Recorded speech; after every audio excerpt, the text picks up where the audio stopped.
Mesdames, Mesdemoiselles et Messieurs, très chers compatriotes, j'aimerais en ce jour profiter, parce que nous sommes en pleine campagne électorale au Congo, dans notre pays d'origine, raison pour laquelle j'aimerais en profiter pour lancer l'opération Leave the Congo and the Congolese people claim their country back into their hands.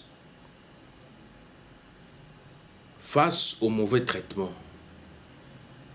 dégradant et inhumain infligé aux ressortissants congolais de la République démocratique du Congo qui résident à l'étranger de leur pays d'origine,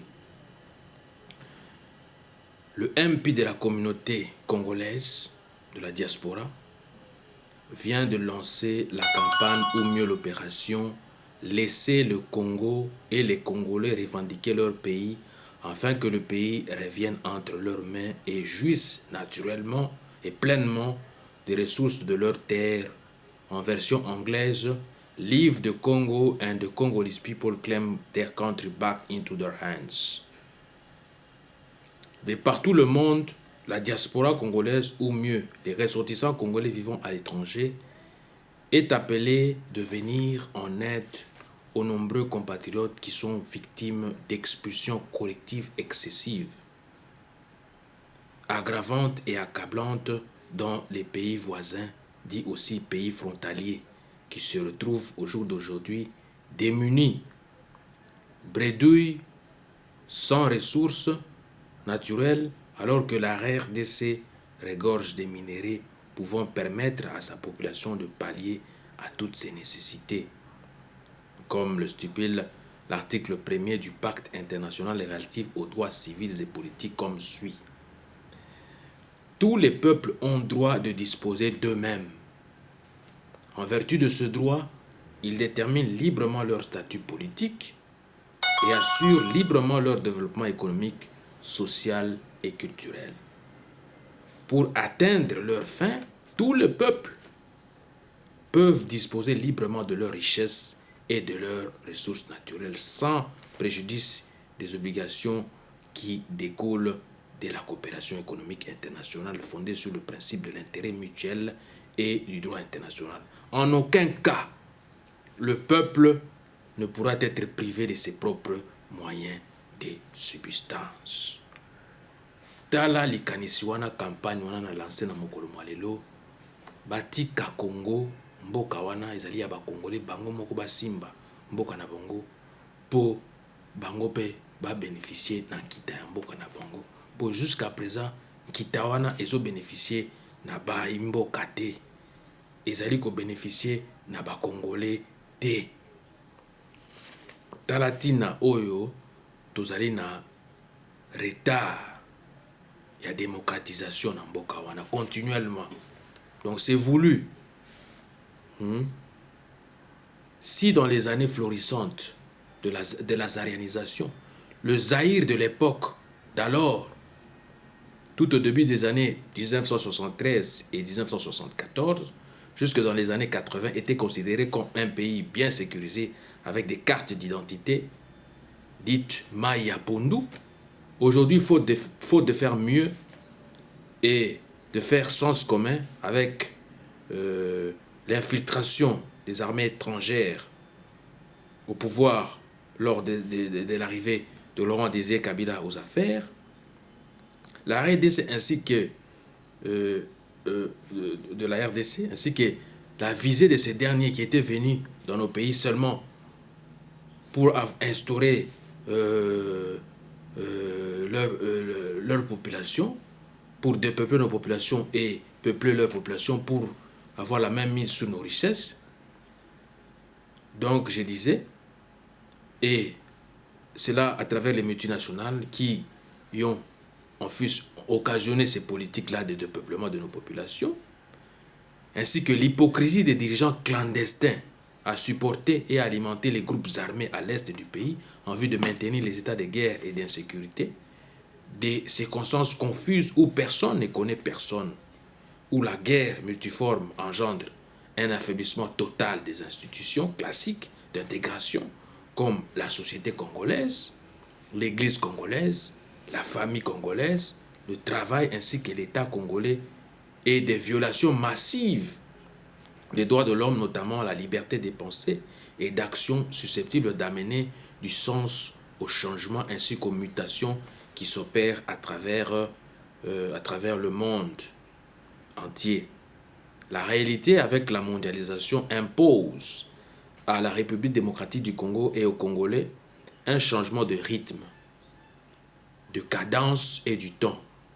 Par manque de réformes et de suivi, la société congolaise avance à plusieurs vitesses sans mécanisme régulateur pouvant assurer l'embrayage de ces forces novatrices diverses qui actuellement vont chacune leur route, leur itinéraire, faute d'un contrôle ou d'un audit interne adéquat. C'est donc la paralysie et la dislocation qui menacent au plus haut point.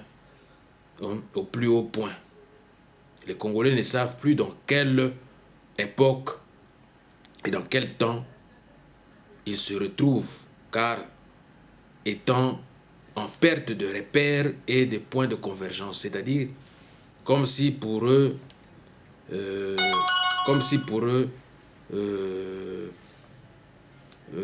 rien n'a existé avant. Donc, à première vue, les Congolais sont en panne d'historicité, comme pour dire que le siècle passé sous le joug des colons belges ne leur disent rien et que tout ce que nos ancêtres et nos prophètes d'antan ont enduré comme souffrance et sacrifice ne représente rien à leurs yeux. Alors que le monde évolue, quoi de plus normal à un peuple mûr et averti de continuer à revendiquer le respect de ses droits les plus fondamentaux, comme l'indique notamment la déclaration sur les droits des peuples autochtones adoptée en septembre 2007, qui dispose: les peuples autochtones doivent disposer de véritables moyens de contrôle sur leur existence, de préserver leur spécificité et identité culturelle, de vivre à l'abri des discriminations et des menaces de génocide. De menaces de génocide. Nous devons vivre à l'abri de ça. Mais actuellement, ce n'est pas le cas. Nous sommes à la merci des différents crimes. Crimes contre l'humanité, crimes d'apartheid qui se déroulent seulement sur notre territoire. Crimes de guerre. Ça se déroule seulement sur notre territoire. Nous ne sommes pas à l'abri. Nous sommes exposés actuellement. Et c'est très grave. Donc jadis, pour me répéter, la déclaration sur le droit du peuple autochtone adoptée en septembre 2007 qui dispose de ce qui suit: le peuple autochtone doit disposer de véritables moyens de contrôle sur leur existence, de préserver leur spécificité et identité culturelle, de vivre à l'abri des discriminations et des menaces de génocide et d'avoir un accès protégé aux terres et aux ressources naturelles qui, du reste, sont essentielles pour leur bien-être et leur survie, ainsi que les articles 22 à 27 de la Déclaration universelle des droits de l'homme du 10 septembre 1948 qui dispose de ce qui suit. Article 22. Toute personne en tant que membre de la société a droit à la sécurité sociale. Elle est fondée à obtenir la satisfaction des droits économiques, sociaux et culturels indispensables à sa dignité et au libre développement de sa personnalité, grâce à l'effort national et à la coopération internationale compte tenu de l'organisation et des ressources de chaque pays, c'est-à-dire la société dans laquelle tu vis doit t'aider à profiter de tous les avantages culturels, travail, protection sociale qui te sont offerts ainsi qu'à tous les hommes et femmes et membres de ta famille, de ton pays, et à les développer. Toute personne a droit au travail, au libre choix de son travail, à des conditions équitables et satisfaisantes de travail et à la protection contre le chômage. Nous ne sommes même pas protégés. Un chômage depuis de longues années, on n'est même pas payé, on n'est même pas protégé. Tous ont droit sans aucune discrimination à un salaire égal pour un travail égal. Quiconque travaille a droit à une rémunération équitable et satisfaisante, lui assurant ainsi qu'à sa famille une existence conforme à la dignité humaine et complétée s'il y a lieu par tous les autres moyens de protection sociale. Toute personne a le droit de fonder avec d'autres des syndicats et de s'affilier à des syndicats pour la défense de ses intérêts. C'est-à-dire, tu as le droit de travailler, donc le droit de travailler, de choisir librement ton travail, d'avoir un salaire suffisant pour vivre et faire vivre ta famille. Si un homme et une femme font le même travail, ils doivent gagner autant. Il ne doit pas y avoir de discrimination. Oh, parce que c'est une femme et toi tu es un homme, il doit y avoir des différences de salaire. Non. Tout doit être uniforme.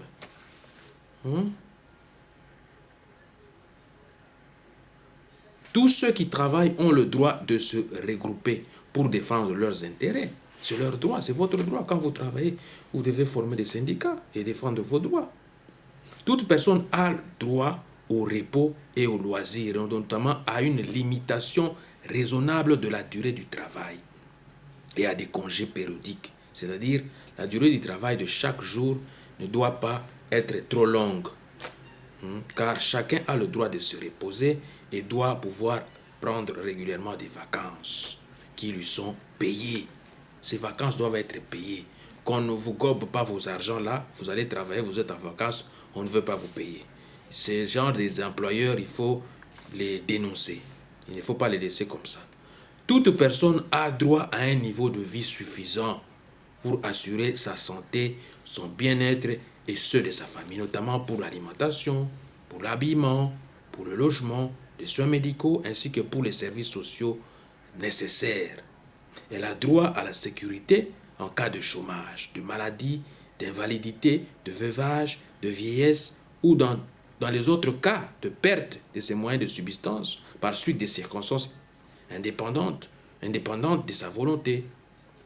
Donc la maternité et l'enfance ont droit à une aide et une assistance spéciale. Tous les enfants, qu'ils soient nés dans le mariage ou hors mariage, jouissent de la même protection sociale. Toute personne a droit à l'éducation. L'éducation doit être gratuite, au moins en ce qui concerne l'enseignement élémentaire et fondamental. L'enseignement élémentaire est obligatoire. L'enseignement technique et professionnel doit être généralisé. L'accès aux études supérieures doit être ouvert en pleine égalité à tous en fonction de leur mérite. L'éducation doit viser au plein épanouissement de la personnalité humaine et au renforcement du respect des droits de l'homme et des libertés fondamentales. Elle doit favoriser la compréhension, la tolérance et l'amitié entre toutes les nations et tous les groupes raciaux ou religieux, ainsi que le développement des activités des Nations Unies pour le maintien de la paix. Les parents ont, par priorité, le droit de choisir le genre d'éducation à donner à leurs enfants. Donc, une personne a le droit de prendre part librement à la vie culturelle de la communauté, de jouir des arts et de participer au progrès scientifique et aux bienfaits qui en résultent. Chacun a le droit à la protection des intérêts moraux et matériels découlant de toute production scientifique, littéraire et artistique dont il est l'auteur et qui viennent de détailler les droits économiques, sociaux et culturels pour lutter contre la pauvreté au nom du droit à la dignité. Pour lutter contre la pauvreté, c'est ça. Il nous faut chasser la pauvreté loin de nous. Il ne faut pas permettre à ce que les gens puissent vous maintenir dans la pauvreté. Non, il faut les chasser eux et la pauvreté loin de vous. Partant de là, les Congolais sont également en panne d'initiative. C'est-à-dire la difficulté pour les Congolais aujourd'hui, au jour d'aujourd'hui, de se projeter dans l'avenir et d'essayer de s'y situer et de s'identifier encore de manière soutenable et soutenue. Que des slogans pour des slogans décrivant le changement à venir comme apporteur d'espoir, alors que rien n'est assuré et rien n'est fait pour changer la situation. Enfin, les Congolais se retrouve de nouveau en panne de la synchronie. C'est-à-dire que vu la crise qui frappe la société, l'Église, la famille, le travail, l'État lui-même et les autres institutions symboliques qui, auparavant, dans les années 1960-1970, jouaient de plus en plus un rôle capital et crucial d'intégration, de mélange, d'assemblage et de vrai brassage des différents personnages au sein de la société, parce que des missionnaires, tous au jour d'aujourd'hui, à pouvoir préserver et pérenniser leur vocation, qui se veulent responsables d'enseigner et de prêcher la solidarité, la convivialité, la paix, la sécurité, la prévention et autres. Les Congolais appelés autrement ayant cause même des ressources naturelles de leur pays, la République démocratique du Congo se voit victime d'arriérés de croissance, de développement, d'abri, de protection, de liberté, de démocratisation, de renouvellement, de nouveauté, d'historicité, d'initiative, de synchronie, etc., j'en passe. La souveraineté résidant dans le peuple, dit peuple Mokonzi, étant une et indivisible, imprescriptible et inaliénable, requiert à tous les Congolais de recourir sans plus tarder à leurs droits de soulèvement populaire, comme le disposent si bien les articles 33 et 35 de la Déclaration universelle des droits de l'homme de 1973, qui stipule: quand le gouvernement viole les droits du peuple, l'insurrection et la désobéissance civile sont pour le peuple le plus sacré des droits et le plus indispensable des devoirs, et que la résistance à l'oppression et à la menace de balkanisation sont les conséquences des autres droits de l'homme. D'où, chaque fois qu'une forme de gouvernement devient destructive du but qu'il établit, à savoir, des gouvernants sont établis parmi les hommes détenant leur pouvoir légitime du consentement de les gouverner, donc le peuple a le droit et devrait avoir le droit de le changer ou de l'abolir et d'établir un nouveau gouvernement plus soucieux de ses nécessités. C'est clair et net. Nous ne pouvons pas continuer à vivre en marge de la société, dans des arriérés de démocratisation, des arriérés de tout genre. Il nous faut changer, il nous faut remédier à tout ça.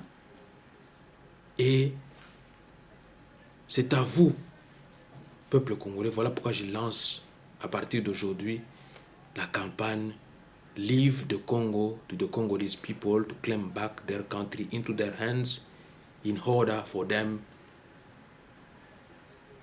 to carry on to do what is useful for them to develop their country. They cannot be allowed or continue to live in poverty, to live without any money, without any resources. That's why I'm appealing to my people to stand against those who are trying to stay in power by force, to stick into the power by force, in violation of the Constitution. That's why I'm telling them, you have the right to remain, to stand and to say enough is enough. We need a change in our country. Thank you very much.